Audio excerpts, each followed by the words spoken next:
अस्सलाम वालेकुम, मैं इमदाद सुमरो। अपोजिशन ने तो इलेक्ट्रॉनिक वोटिंग मशीन के मामले पर हुकूमत के घुटने टेक दिए, हुकूमत को घुटने टेकने पर मजबूर कर दिया, मगर उसी अपोजिशन के अंदर इख्तलाफात पैदा हो गए हैं। अपोजिशन में क्या चल रहा है और हुकूमत ने कैसे घुटने टेके और किस तरह चालाकी से निकलना चाह रही थी, लेकिन फिर अपोजिशन ने जप्फा डालकर हुकूमत को पकड़ लिया। Electronic voting machine Imran Khan साहब के लिए ज़िंदगी और मौत का मसला, सियासी ज़िंदगी और मौत का मसला, जिसके लिए वज़ीर आज़म इमरान खान साहब ने इलेक्शन कमीशन ऑफ पाकिस्तान पर हमले कर दिए, मुसलसल हमले कर दिए। ये तक कह दिया कल कि जो इलेक्ट्रॉनिक वोटिंग मशीन के ख़िलाफ़ हैं वो मेरे दुश्मन हैं। ज़ाहिर उसमें सियासी मुखालफिन तो हैं ही हैं, उनको तो वज़ीर आज़म इमरान खान साहब ने दुश्मन बनाया ही हुआ है। लेकिन कल मैंने गुजारिश की थी कि भाई मैं तो ये समझ रहा हूँ कि इमरान खान साहब का इशारा है चीफ इलेक्शन कमिश्नर या इलेक्शन कमीशन ऑफ पाकिस्तान पर, राजा सिकंदर सुल्तान और उनकी टीम पर, कि जी अब ये मेरे दुश्मन हैं, क्योंकि वो इलेक्ट्रॉनिक वोटिंग मशीन के सबसे बड़े दुश्मन, सबसे बड़े मुखालिफ और फिर इमरान खान साहब के सबसे बड़े दुश्मन।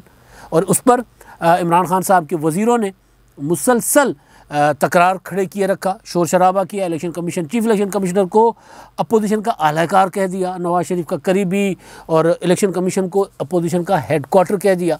तो ज़ाहिर है इमरान खान साहब ने जिस मामले पर इतना बड़ा तनाज़ा खड़ा किया था और 10 जून को इजलास में बिलडोज़ करके जो तरामीम मंजूर की गई थी इलेक्ट्रॉनिक वोटिंग मशीन और समंदर पार पाकिस्तानी और दीगर जो इलेक्शन इस्लाहात के मुतल्लिक़ तरामीम थी, उसको इमरान खान साहब की हुकूमत ने ऐलान कर रखा था कि हमें अपोजिशन की ज़रूरत नहीं है, हम अगर अपोजिशन हमारा साथ नहीं देगी तो फिर हम ये वाली इस्लाहात जो हैं करवाएंगे जॉइंट सेशन। और जॉइंट सेशन बुलाने के लिए कौमी असम्बली में तहरीक पेश करने की ज़रूरत होती है। तो वो इजलास भी हुआ, लेकिन उस इजलास में वो तहरीक पेश नहीं हुई, बल्कि पिछले 4 दिनों से मुसलसल, जो कल छोड़कर उससे पहले 4 दिन मुसलसल इजलास जो है वो कोरम की निशानदेही पर, कोरम पूरा ना होने पर मुलतवी होता रहा। सरकार का बिजनेस था, हुकूमत का एजेंडा था, तो कोरम पूरा करना हुकूमत की ज़िम्मेदारी थी। रिक्विजिट इजलास नहीं था अपोजिशन का, हुकूमत का इजलास था।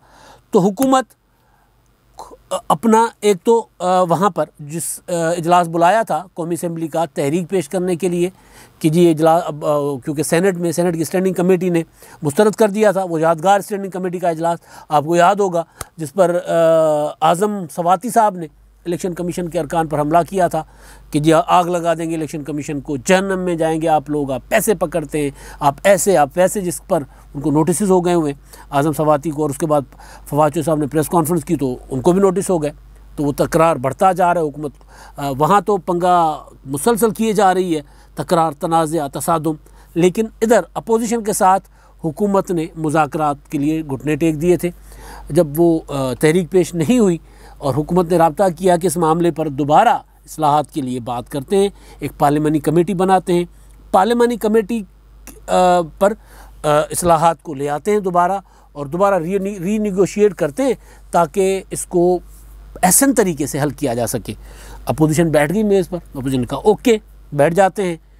लेकिन उसमें अपोजिशन का ये था कि जी उसमें इस्लाहात होंगे, वसी इस्लाहात होंगे, ये नहीं है कि एजेंडा इस्लाहात, यानी आप कह रहे हैं कि जी ओवरसीज़ पाकिस्तानियों को वोट होगा और इलेक्ट्रॉनिक वोटिंग मशीन होगी और इस पर हम बात करेंगे। नहीं, सिर्फ इस पर नहीं, वसी तर जो इंतखाबी इस्लाहात होंगे जिसमें हम अपनी तरफ से भी देंगे, आपकी तरफ से भी आएंगे, फिर जिन पर इत्तफाक राय होगा उस पर कानून साजी कर दी जाएगी। बिस्मिल्लाह करें, बैठें। तो हुकूमत ने कहा ठीक है जी बैठते हैं।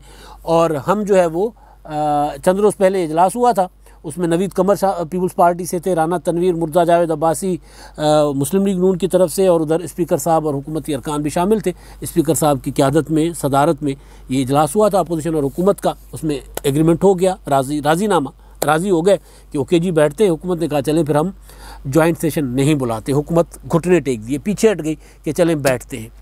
उसके बाद जो प्रोसीजर था होना वो ये होता है प्रोसीजर कि उसके लिए पार्लिमानी कमेटी बनती है दोनों ऐवानों की। उसके लिए पार्लिमानी दोनों ऐवानों में अलग अलग तहरीक, मोशन पेश करनी होती है कमेटी बनाने के लिए। और फिर स्पीकर जो है वो तमाम पॉलिटिकल पार्टीज़ से नाम लेते हैं कि जी आप अपने अपने नाम दे दें कमेटी के लिए। और हाँ, एक और चीज़ तय हुई जहाँ पर हुकूमत ने चालाकी की, 2 चालाकियाँ हुकूमत ने की, पकड़ी गई और पकड़े जाने के बाद फिर हुकूमत जो है वो अब देखते हैं कि वो मामला किधर जाता है। ज़ाहिर है पार्लिमानी कमेटी बनेगी और उसके बाद मामला जो भी होगा। तो हुकूमत फंस गई, डेडलॉक पैदा हो गया। और 4 रोज़ दिन हुकूमत ने मोशन पेश करना था, तहरीक पेश करनी थी, नहीं हो सका कमेटियों के लिए, पार्लियामानी कमेटी के लिए कौमी असम्बली में, और इजलास जो है वो कोरम की निशानदही पर होता रहा मुलतवी। अब हुआ ये, हुकूमत ने चालाकी ये की कि एक तो तय ये हुआ था कि तमाम पार्टीज़ जिनकी नुमाइंदगी है, जो पार्लियामेंट में हैं, उनकी नुमाइंदगी कमेटियों में होगी। फ़र्ज़ कर लें कि मोहसिन दावड़ और अली वज़ीर हैं, 2 लोग हैं, तो उनको भी नुमाइंदगी दी जाएगी। एक जमात का किसी का अगर मेंबर है, एक मेंबर है, तो उसको भी दी जाएगी, उसमें नुमाइंदगी दी जाएगी। और यहाँ पर यह हुआ कि हुकूमत ने यह किया कि नहीं, अददी अक्सरियत के हिसाब से नुमाइंदगी होगी।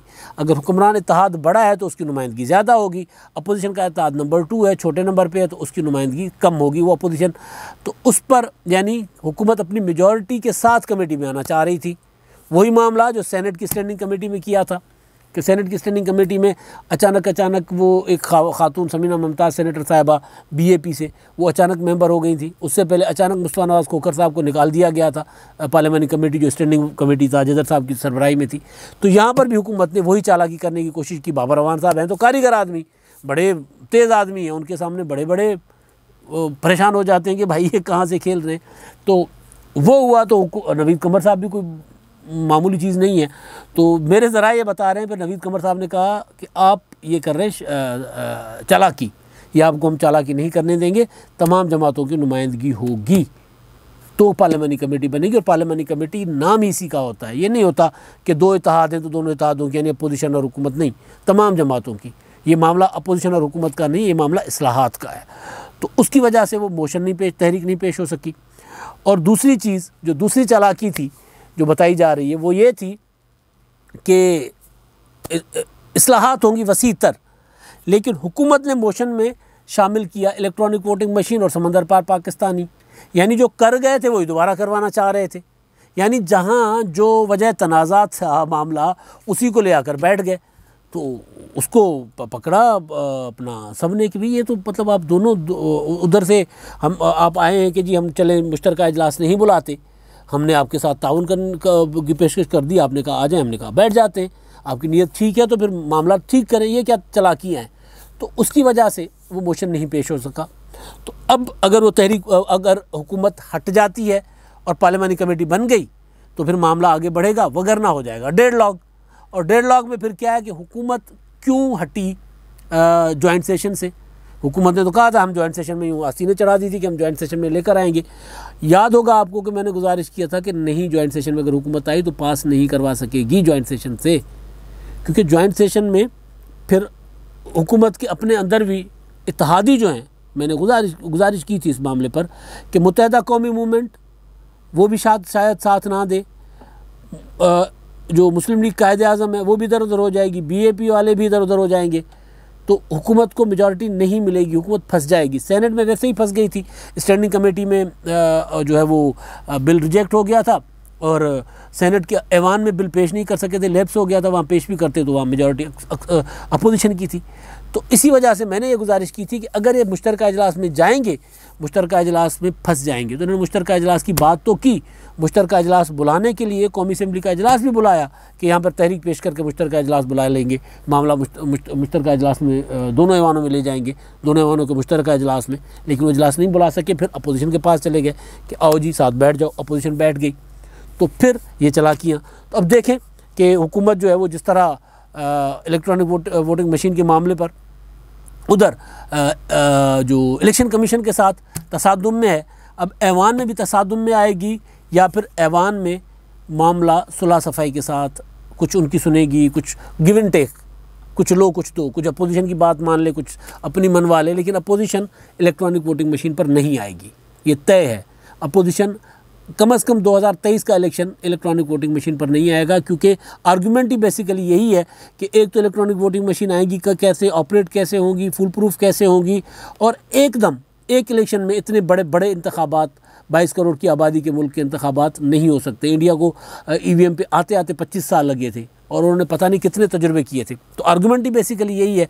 तो इलेक्ट्रॉनिक वोटिंग मशीन और समंदर पार पाकिस्तानी, ये दोनों इमरान खान साहब की जो कमज़ोरी है, मजबूरी है, ये दोनों तो गए, ये नहीं आएंगे तो फिर हुकूमत क्या करेगी? हुकूमत डर रही है उससे क्या कहते हैं उसमें जॉइंट सेशन में बैठने से। अब दूसरा मामला, अपोजिशन के अंदर भी इख्तिलाफ पैदा हो गया इस मामले को लेकर। मौलाना फजलुर रहमान साहब ने शाहिद खाकान अब्बासी साहब को फ़ोन किया है, क्योंकि मौलाना साहब ने जो आखिरी इजलास हुआ था PDM का, जिसमें जलसे वगैरह होने थे, उन इजलास में मौलाना के बाद जो ब्रीफिंग हुई थी, मौलाना फजलुर रहमान साहब ने कहा था कि इलेक्शन इस्लाहत वगैरह के साथ हम नहीं जाएंगे, अब हमें ताज़ा इंतखाबात चाहिए, इनके साथ हम किसी जगह नहीं बैठेंगे। ये PDM के इजलास के बाद मौलाना फजलुर रहमान ने ऐलान किया था। PDM में मुस्लिम लीग नून 2 जगह पे चल रही है। एक मुस्लिम लीग नून की पॉलिसी है कौमी असम्बली और सेनेट के लिए, एक पॉलिसी है PDM के लिए, जलसों के लिए। मुस्लिम लीग नून ने कहा हुआ है, ऐलानिया उनकी पॉलिसी है, लेकिन मौलाना फजलुर रहमान साहब ने जो PDM के इजलास के अंदर फैसला हुआ था वो इजलास याद कराया शाहिद खाकान अब्बासी साहब को। उनको कहा कि जनाब वादा तो ये था, तय तो ये हुआ था कि हुकूमत के साथ नहीं बैठेंगे, तो फिर ये आप कहाँ बैठने जा रहे हैं? क्यों सेनेट इलेक्शन इस्लाहत की तरफ आप जा रहे हैं? तो PDM के अंदर दोबारा पीपल्स पार्टी निकल गई, ANP निकल गई, लेकिन पार्लियामेंट के अंदर इस्लाहात, पार्लियामेंट की कार्रवाई, उसका तो पार्लियामेंट में जो मौजूद जमातें हैं और अपोजिशन है ही मुस्लिम लीग नून के पास, उसका अपोजिशन लीडरी कौमी असम्बली में जो बड़ा ऐवान है, और वैसे ऐवान बाला में पीपल्स पार्टी के पास है, तो अपोजिशन तो बैठेगी हुकूमत के साथ। यहाँ पर अगर PDM के अंदर दोबारा इख्तिलाफात पैदा होने का ख़तरा है। PDM वो जो जलसे की तरफ जा रहे हैं, उधर उनकी कोई तैयारी शारी नज़र नहीं आ रही जलसों की। मुस्लिम लीग नून अपने वर्कर्स कन्वेंशन की तरफ चल पड़ा हुआ है। मुस्लिम लीग नून अपनी अब डगर पकड़ रही है, और मुस्लिम लीग नून अपनी अलग से एक मोमेंटम बना रही है, तहरीक नहीं, इलेक्शन की तैयारियों का मोमेंटम बना रही है। तो मुस्लिम लीग नून जो है वो, और मौलाना फजलुर रहमान साहब जो PDM की बाकी 2 बड़ी जमातें हैं, उनके अंदर इस मामले पर हुई है इख्तिलाफ सामने आ गया है। लेकिन असल चीज़ ये है कि अगर हुकूमत इस मामले को आगे बढ़ाएगी, इलेक्शन इस्लाहत के लिए संजीदा है और बैठेगी अपोजिशन के साथ, तो फिर ये इख्तिलाफ बढ़ेगा, और अगर ये डेडलॉक रहता है तो फिर इख्तिलाफ दब जाएगा। अब तक के लिए इतना ही। अल्लाह हाफ़िज़।